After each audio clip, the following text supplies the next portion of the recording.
talaga namin nakikita. So nakikita nyo malaking bahagi ng buhangin na parang tinatawag ko na lang itong Small Vanishing Island. Napakaganda talaga. So mainit lang dito, pero hindi namin ito palagpasin kasi pambihira talagang regular spot nito. Ito isa namin talaga. Grabe, suotin natin. Go go! May kasabihan nga tayo, maikli lang ang buhay sa mundo. Kaya piliin maging positibo at masaya. Kaya we decided to go anywhere to make us happy. Ang kasama ko para makamit ito, walang iba kundi ang aking pamilya. Rebecca, Natalie, at siyempre ako, Jason. Malalim guys.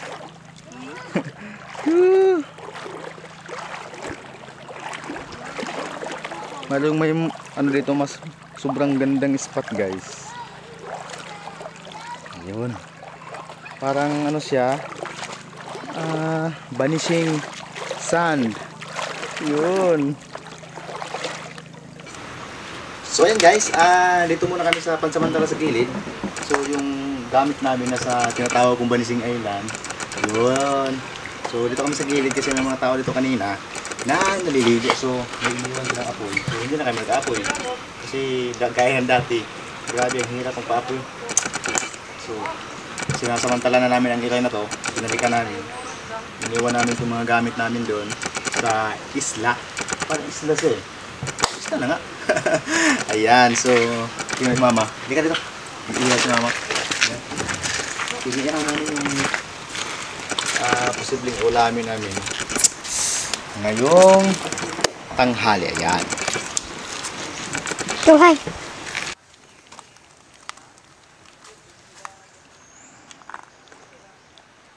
Ganda mo ma.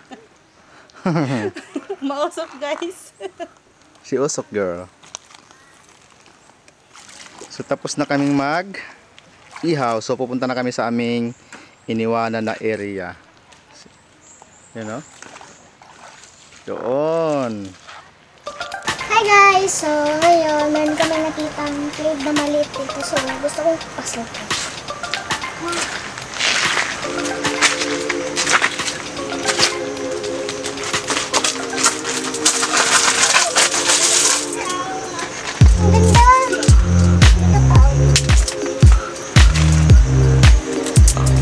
May mga makinis na stone.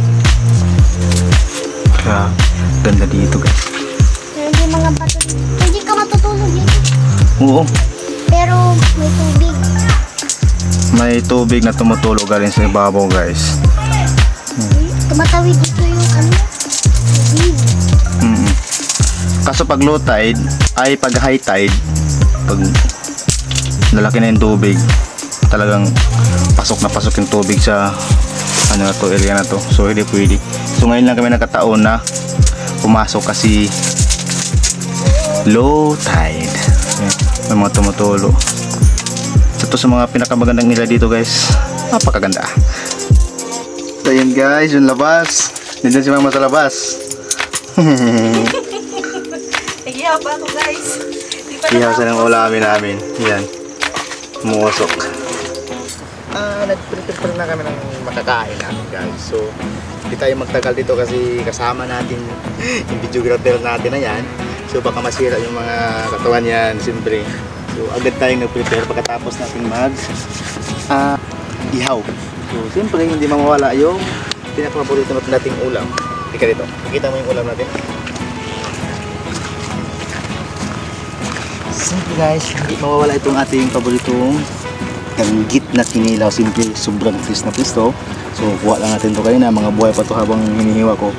So yun, pinakaganda, sarap.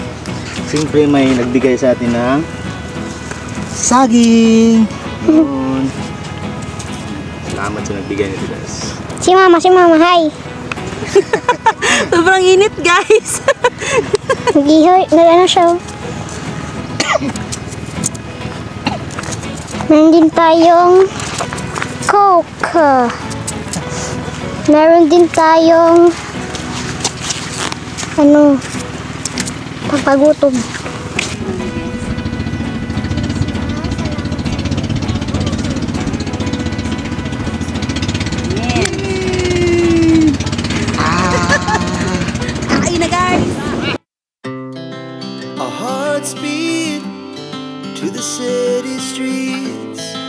began to feel the fire. We rise like tall buildings as the chemicals they take us higher.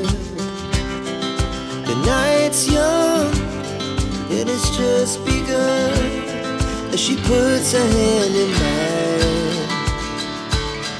We wanna chase the night, wanna dance to the light, pull the stars from the sky, just two hearts running wild. Never sleep, never stop, as we shout from the top. We're gonna be two hearts running wild.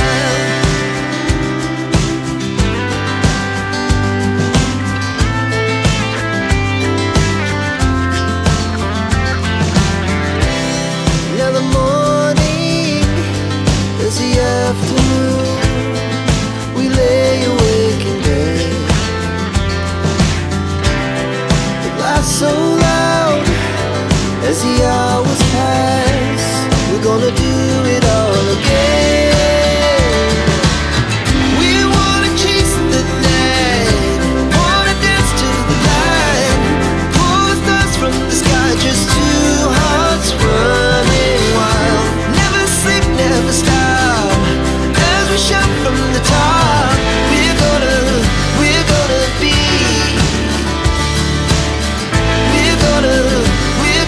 be two hearts running wild.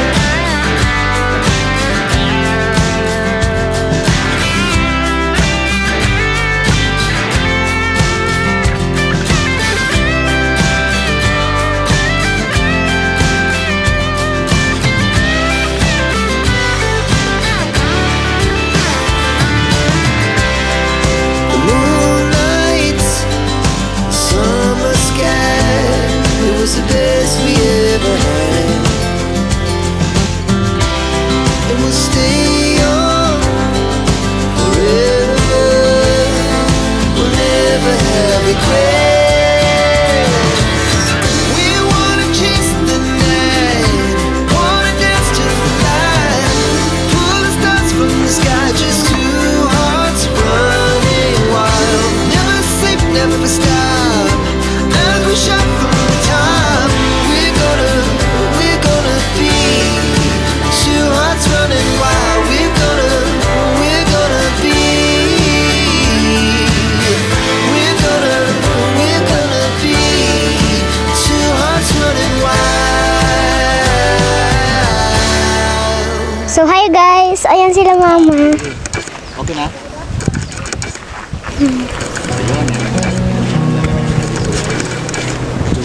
Malakas yung current niya. So, basta maligo dito. Kababaw lang. Siguro may hapon, magiging high tide na to. Siguro mga alas 5. Ngayon, mga alas 12 pa lang. Siguro alas 12 na.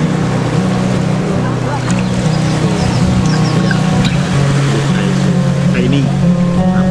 Pagkarating namin dito, low tide. So, nakita namin ito. Malaking buhangin. Nakita namin yung buhangin, guys.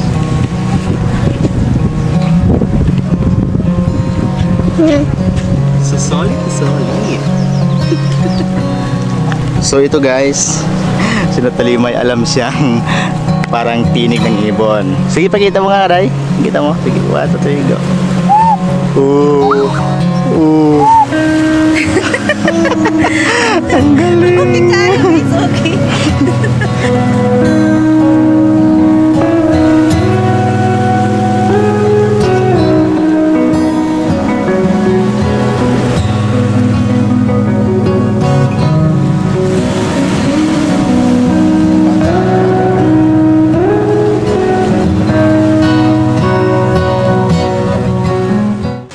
So guys, pansamantala kami nagpapahinga dito kasi sobrang init na doon.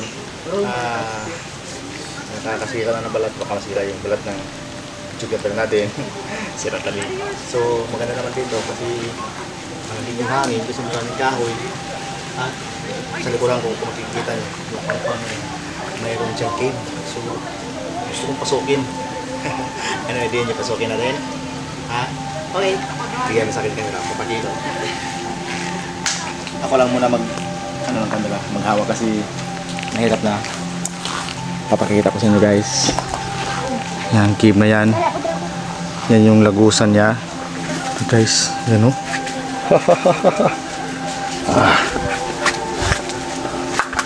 Ito na guys. Yung cave niya o. Iwan ko lang kung malalim. Nagtanong siya kung malalim ba daw. Malalim doon? Iwan ko nga. Nakikita ko na yung mga stalactite guys. Parang dyan, pababa na yan dyan. Yan guys, yung cave dito guys. So yun. May mga ano lang sa dulo. May mga malalaking bato. Yan.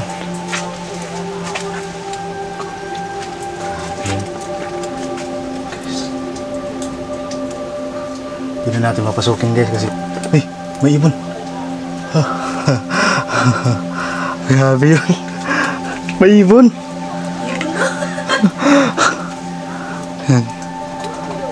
Matulis na mga bato guys. Doon pa dyan. Punta pa doon. Yan na guys. May mga ibon. May masayaw. Sa dulo. Guys, yun na yung parang papasok. Hindi ko na pinagpatuloy ang pag-explore ng cave kasi nakikita ko delikado at saka wala kaming eksaktong kagamitan. May nakita akong parang Ano? dagat dito. Dagat. Tubig na pools. Malamig. So anong gawin mo? Uy! Ang laki. May crab. Sama. May crab? Tingnan natin. May crab, oh. May crab.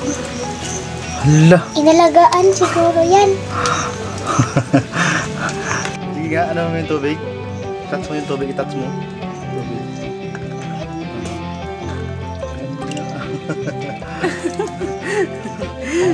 Pools. Pools. Pool. Kaya naging pools guys. Pools. For now, bye-bye. See you for next episode. Bye!